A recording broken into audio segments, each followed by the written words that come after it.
السلام عليكم ورحمة الله وبركاته. أعزائي المشاهدين في كل مكان، يا أهلا وسهلا بكم.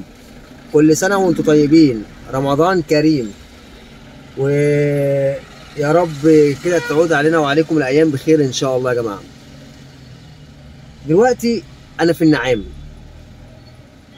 ده، يا جماعة النعام، المنطقة اللي أنا فيها دي منطقة النعام.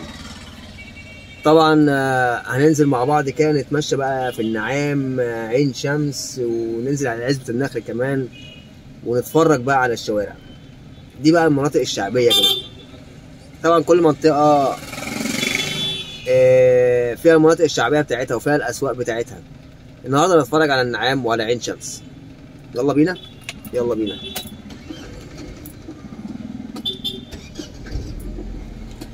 بسم الله توكلنا على الله. نرجع بس سكه لورا كده. الشارع ده على فكره كان رايق من 5 دقايق بالظبط، يا دوبك علقت الكاميرا واول ما بدات اسجل لقيت الشارع وقف زي ما انتم شايفين كده. فالشارع بيقف في ثانيه الا ثانيه. وهنطلع دلوقتي قدام برضو ونعرف ايه سبب الزحمه اللي احنا فيها دي يا جماعه.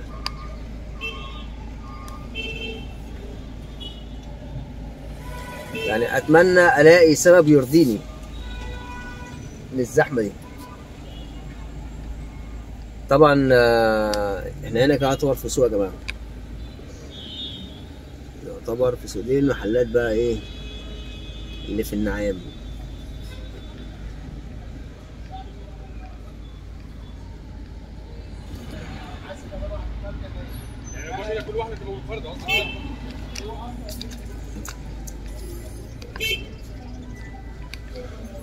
فوانيس رمضان، ست الحبايب، ست الحبايب يا حنانة لله.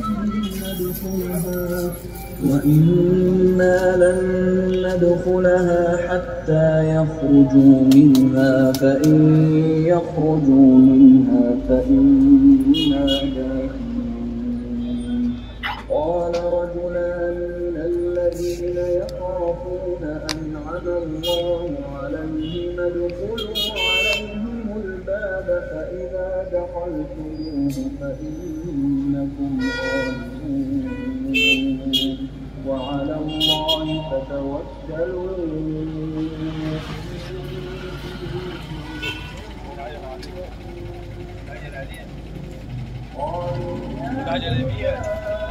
عينيا حاضر، هاخد لك عجلتين يمين مش عجلة واحدة يا ولد.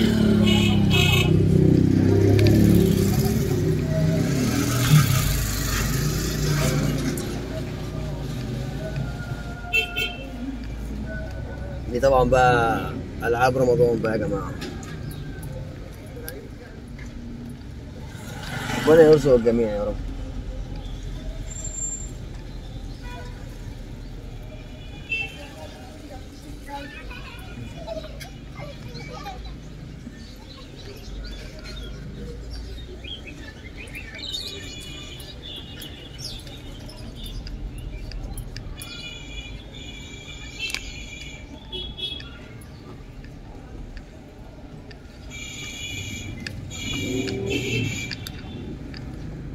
زلط من المحلات القديمة جدا جدا جدا، واللي مشهورة بصناعة الجزم والكاوتشات.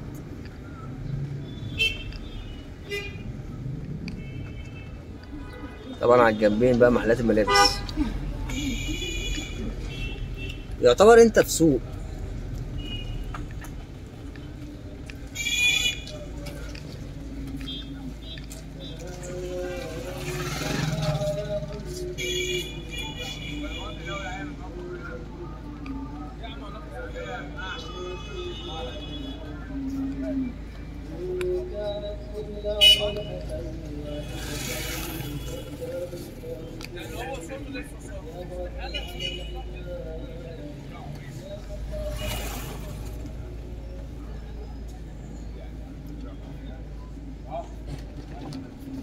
طبعا احنا نسمع عن محلات ماء الذهب، صح كده؟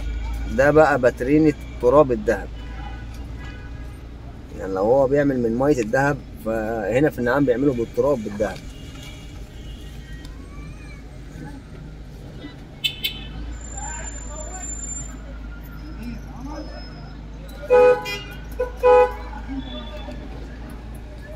ايوه، سبب الزحمه ايه بقى؟ هو الظاهر كان في تصليحات في الشارع زي ما احنا شايفين كده يعني.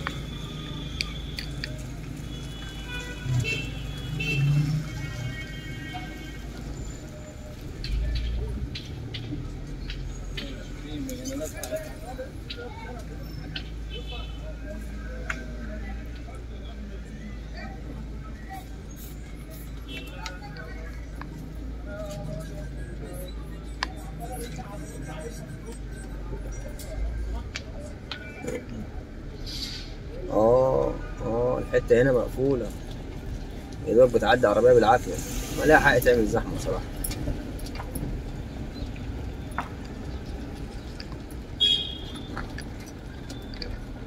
النعام بيتعمل فيها تصليحات. الله الله الله، ده هو الشارع مش مستحمل رايح بس. تصليحات النعام اهي.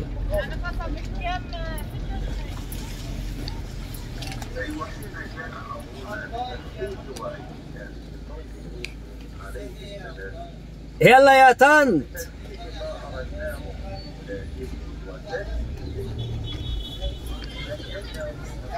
ده كده يا جماعه ميدان النعام.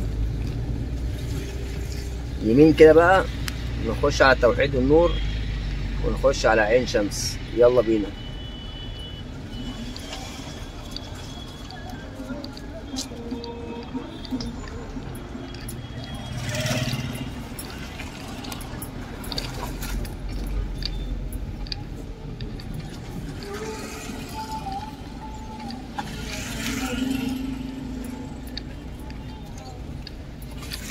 تبقى حاجة جميلة جدا عين شمس يا جماعة.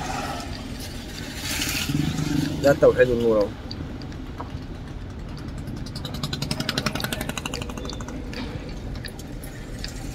طبعا الشوارع هنا كانت مكسرة يعني، دلوقتي أحسن شوية. اما نشوف قدام هتبقى عاملة ازاي برضه. أنا بقالي فترة كبيرة ما نزلتش من هنا بصراحة، بسبب إن الشوارع هنا كانت بتبقى مكسرة. شايف الشغل عربيات القهوة، شايف الشغل.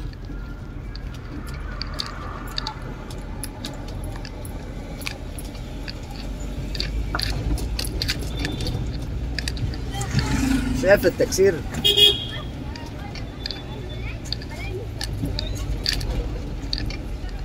شايف يا عزيزي المشاهد بعمل ايه عشان خاطرك؟ بكسر في العربية.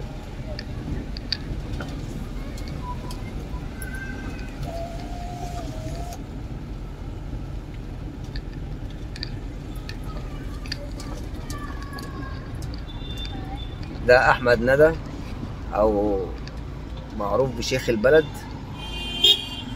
يقول ايه بقى؟ الكفتة بالمتر زي زمان.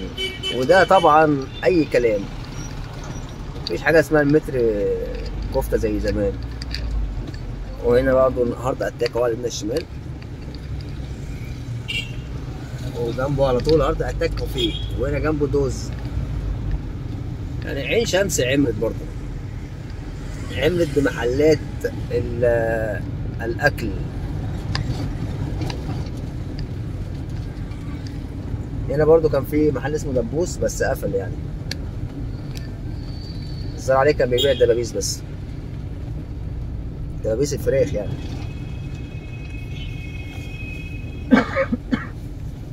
عفوا. رايح فين يا توك توك؟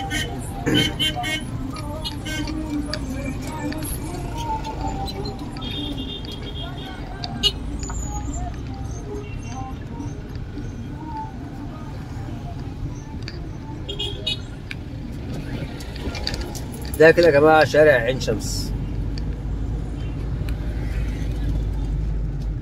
هنا وفي بي تك اهو برضه.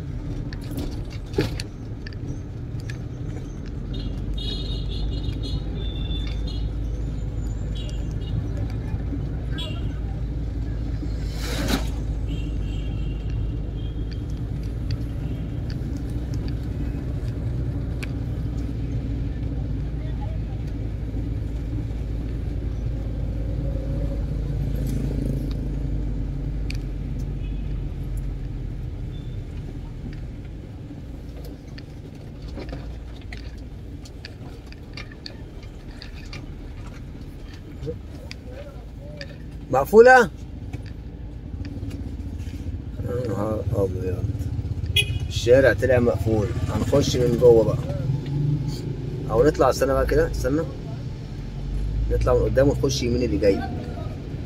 شارع عين شمس مقفول يا جماعة، محدش ينزل شارع عين شمس. هو الأتوبيس راجع عكس، يعني أنا كنت زعلان من التروسيكل إن هو جاي عكس. اتاري الشارع مقفول، مقفول يا ولدي. بص تصليحات هي في شارع عين شمس. شارع عين شمس دماغ يا معلم. شارع عين شمس مش نافع تاني،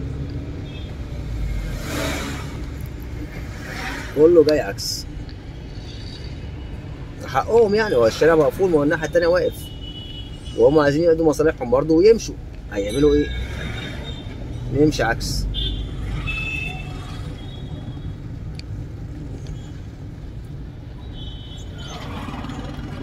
ده ابراهيم عبد الرازق يا جماعه، او احمد عصمت اللي خارج. والله على طول بتلخبط ما بين الشارعين ده، ابراهيم عبد الرازق واحمد عصمت. ما اعرفش احمد عصمت اللي في الاول ولا ابراهيم عبد الرازق الاولاني.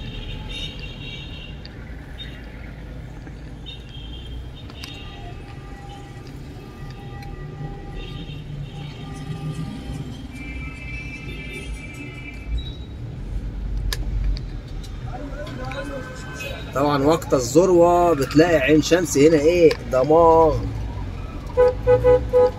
ما يلا يا ابن عمي، ثواني يا ابن خالي.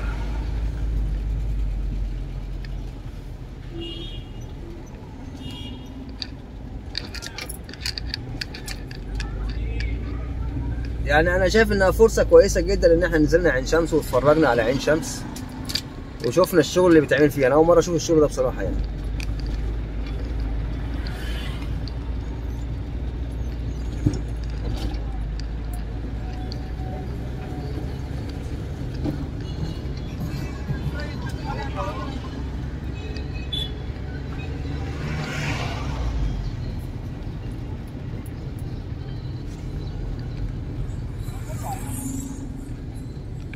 ده يا جماعه شارع الزهراء، زهراء عين شمس.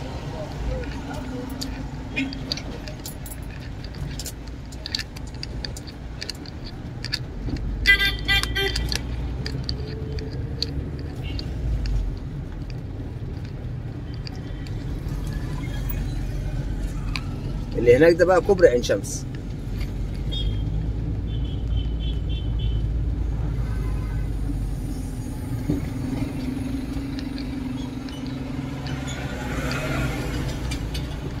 دي عمارة البنك الأهلي. ما هي العمارة بتتسمى على حسب المحل اللي تحتيها أو الشركة اللي تحتيها أو المؤسسة اللي تحتيها. ده كان مزلقان عين شمس، خلاص بقى مبقاش مزلقان، بقى ميدان عين شمس.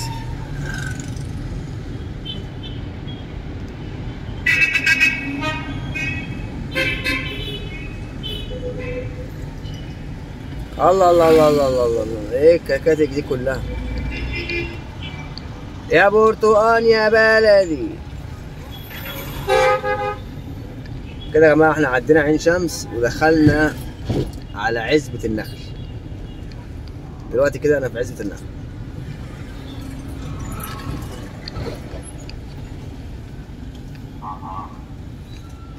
ودي مدرسة الشمس الخاصة. دي طبعا حضانة وابتدائي واعدادي، مدرسة خاصة يعني.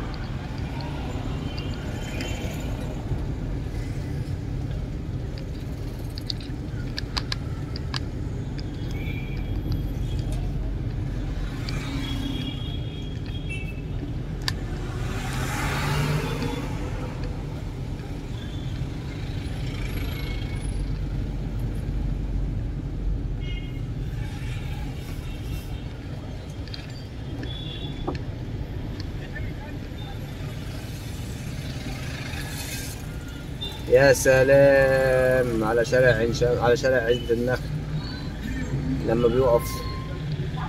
بص الشارع واقف من هنا، شايف الزحمة اللي قدام دي؟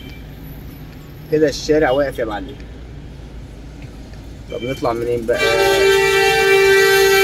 نطلع منين؟ نكمل يعني ولا نرجع ولا نعمل ايه؟ أسوأ ملف فيك يا عزة النخل هو الملف ده. أسوأ ملف.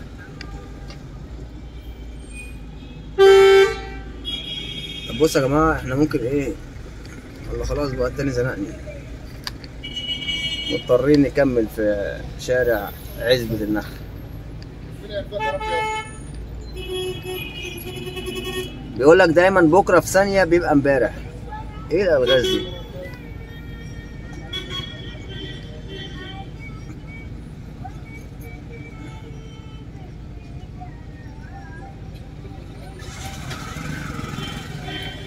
يا مسهل.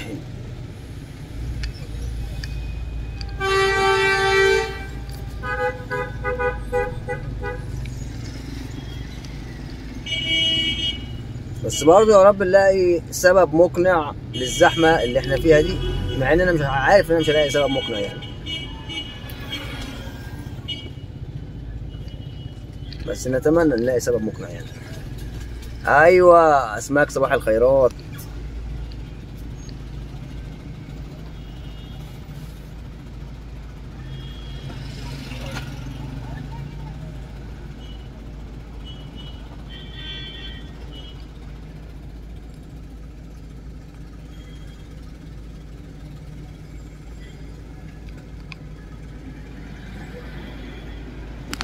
دايما بكرة في ثانية بيبقى امبارح. ده انا عارفه ده. ده شغل حشيش.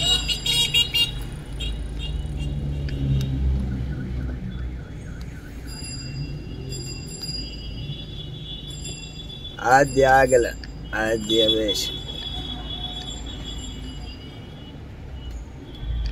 ودي مستشفى المهدي.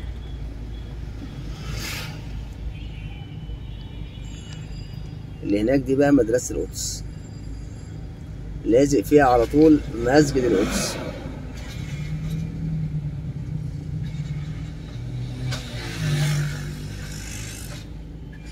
ايه بتاع بكرة انت عطلت ولا ايه؟ شكله عطل. بكرة ما بقاش امبارح اهو يا عم.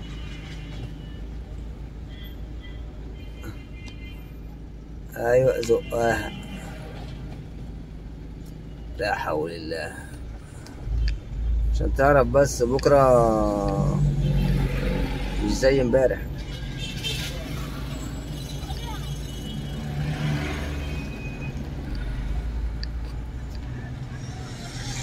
دي مدرسة القدس.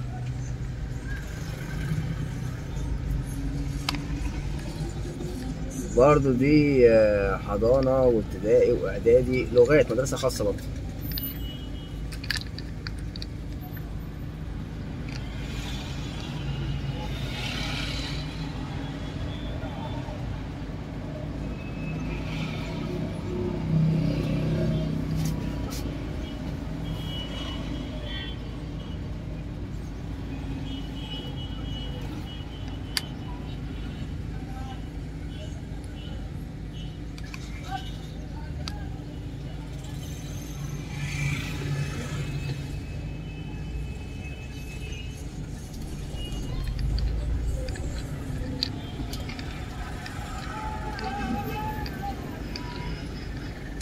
يا سلام عليك يا توك توك. بس في حجر يا اسطى مش عارف اعدي انا.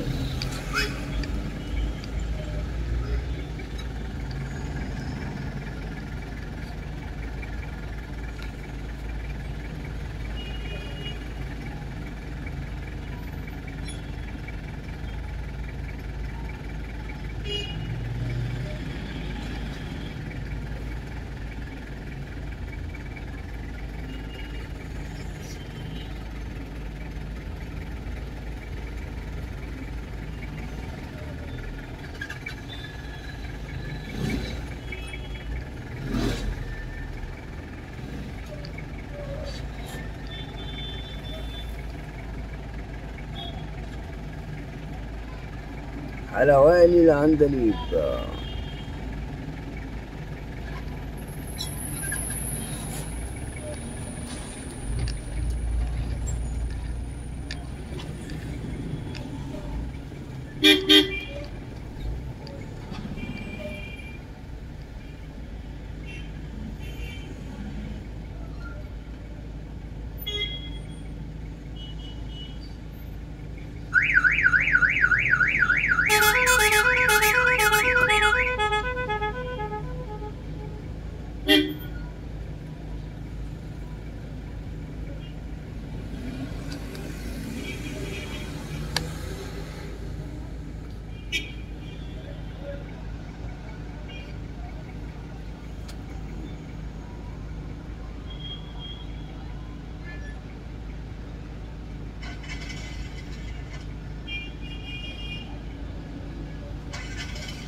الله الله الله الله الله، ده ناس بتنط الرصيف. التروسيكل نط الرصيف.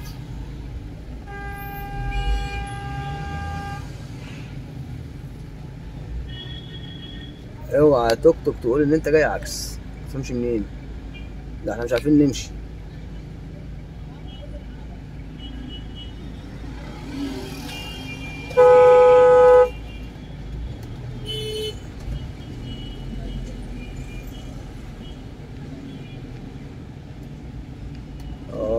يا بلد.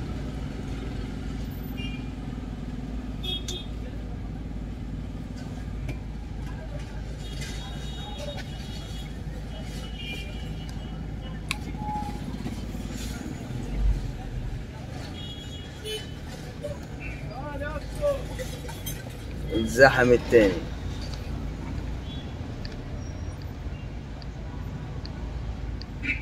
يعني انا من رأيي نتفرج على الفاكهة احسن ما نتفرج على الزحمة.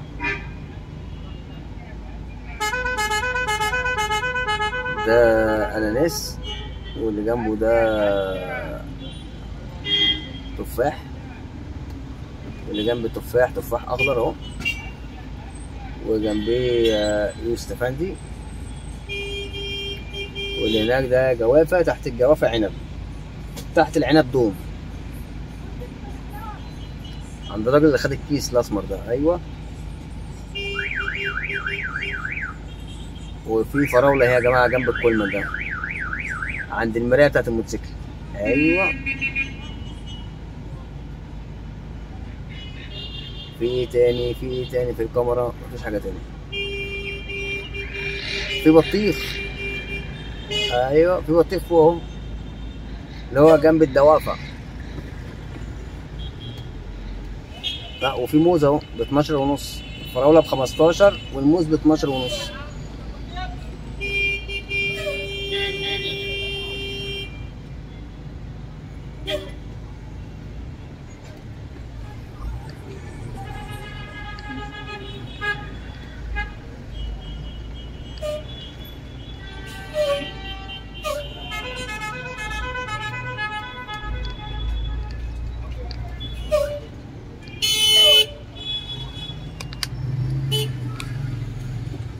خش خش خش.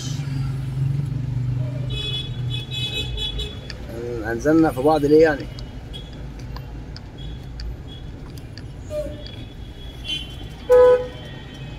يعني ركنة التوك توك مش حلوة خالص يعني.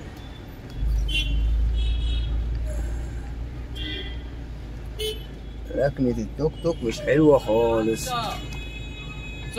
ركنة التوك توك مش حلوة خالص، يعني انت كده مش عارفين نمشي كده اصلا، نعمل ايه بقى احنا؟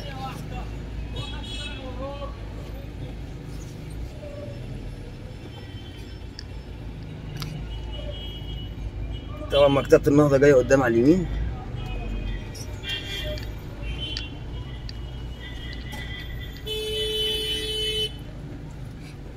طبعا الطريق التاني وقف بسبب ايه بقى؟ بص، وقف بسبب سواق ميكروباص نزل يجيب مش عارف ايه كده، يجيب قهوه، شكله كده كان خرمان قهوه. فبص وقف الطريق كله وراه عشان يا اسطى خد يا اسطى هات قهوه. دي مكتبة النهضة يا جماعه هناك اهي، والتروسيكل ده بيبيع نعناع. حد عايز نعناع؟ التوم ب5 جنيه اهو. يا اللي ماشي على الارض الحق العرض، التوم الاحمر والابيض ب5 جنيه اهو اهو.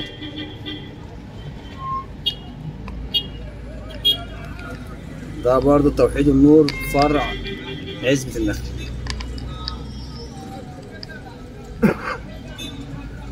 وان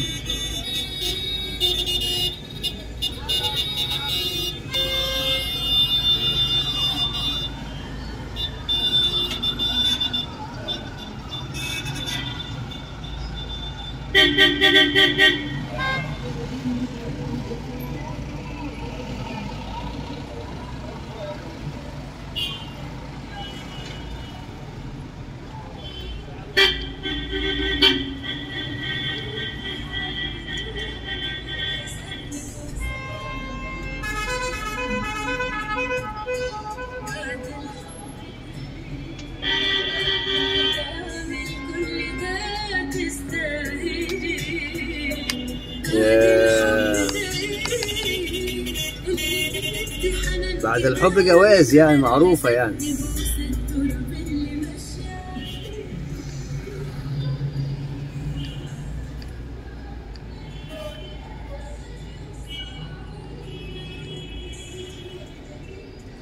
دي بنزينة عزبة النخل بقى.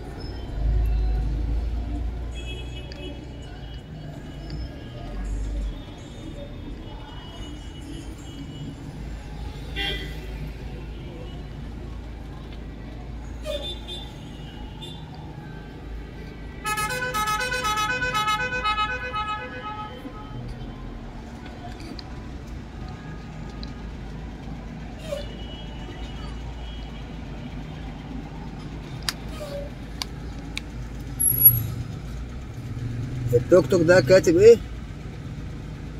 كله هيتحاسب بس في الوقت المناسب. حلو الصنف ده، صنف الحساب.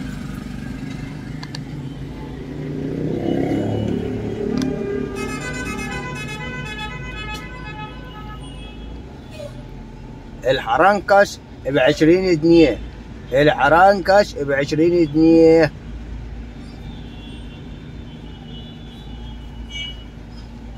هي البنزينة فاضية ليه؟ الناس بقت بتفول مية ولا ايه؟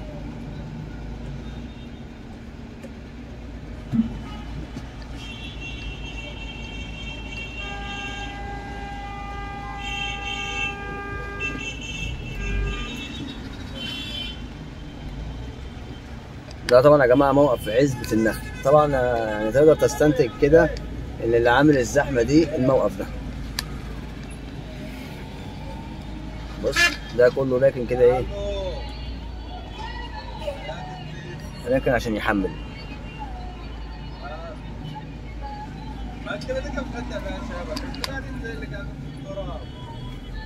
يعني الشارع اصلا كله ادي حارة، ادي 2 3 حارات، وهم واخدين بقى الحارة التالتة دي موقف ليهم.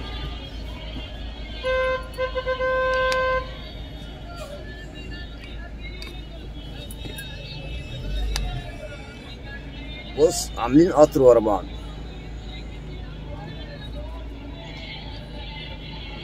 رمضان كريم يا حلو، لو يا حلو، رمضان كريم يا حلو. كل سنة وانتم طيبين يا جماعة. كل سنة وانت طيب ابو نادر، كل سنة وانت طيب ابو ياسر، كل سنة وانت طيب عم ابراهيم، ابو صالح. الله حلو فرع النور ده اللي على العربية ده، جامد بصراحة.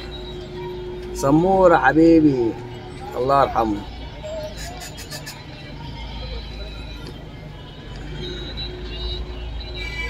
ده في اصلاحات برضو هنا. والله هذا شيء جميل. خلي المنطقة تنضف. منفذ بيع لحوم. تحيا مصر، تحيا مصر.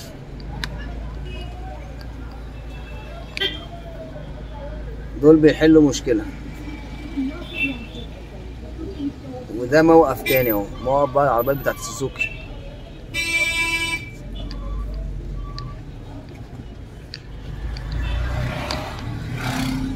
يا سلام، مش مصدق ان انا عديت الحتة دي كده في الوقت القياسي ده. واللي قدامي ده بقى كوبري عزبة النخل، لان انا طالعه من عزبة النخل يبقى كوبري عزبة النخل، لو طلعوا من الشيخ منصور يبقى كوبري الشيخ منصور. وبكده اعزائي المشاهدين تكون انتهت حلقة النهاردة، ونشوفكم ان شاء الله في حلقة جديدة من حلقات شوارع مصر. اتمنى تكون الحلقة عجبتكم، ونشوفكم ان شاء الله في حلقة جديدة. كل سنة وانتم طيبين. السلام عليكم.